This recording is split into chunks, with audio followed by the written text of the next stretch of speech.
12 रबीउल अव्वल थी। ये हुजूर का आखिरी दिन था। हुजूर रहमत आलम सल्लल्लाहु अलैहि वसल्लम ने दरवाजे से कहा कि मुझे पकड़ करके जरा मैं झांक के देखता हूं मेरी उम्मत किस आलम में है। तो अल्लाह अकबर कहा। जिस वक्त मुरू अबा बकर फलयुसल्लि बिन्नास, अबू बकर को जाके मेरा हुक्म दो कि मेरी जगह पर वो खड़ा हो जाए, साहिब मकाम।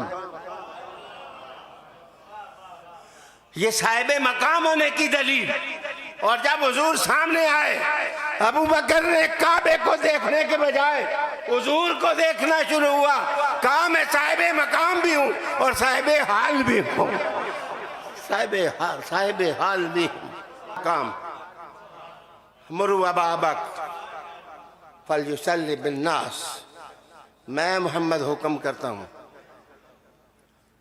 जिस बच्चे अली नमाजा पढ़ ले तो समानू की मौला अली फरमाते हैं जिसको हुजूर ने हमारी दीन का इमाम बना दिया है उसको हम अपनी दुनिया का इमाम क्यों ना तसव्वुर करें, क्यों ना माने हम उसको। जिस वक्त करीब पहुंचे मस्जिद क़ुबा के तो अबू बकर सिद्दीक को ख्याल आया कि मुशरिक हैं, मोमिन तो थोड़े हैं, कहीं हुजूर को पत्थर ना मारने लग जाएं। तो हुजूर की खिदमत में अर्ज़ की, या रसूलल्लाह मेरे कपड़े तो गंदे मंदे हैं, आप पहन लें और आप अपने कपड़े मुझे दे दें ताकि कोई पत्थर मारे तो मुझे मारे ना, वो पत्थर आपको ना लगे। मेरे दोस्त,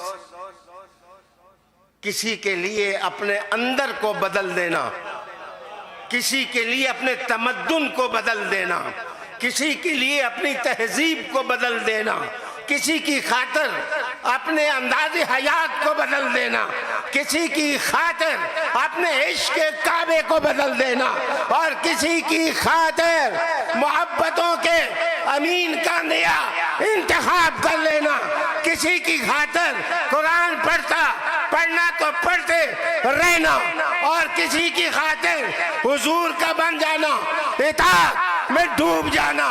ये अगर जानना हो तो अबू बकर सिद्दीक से जीत लो।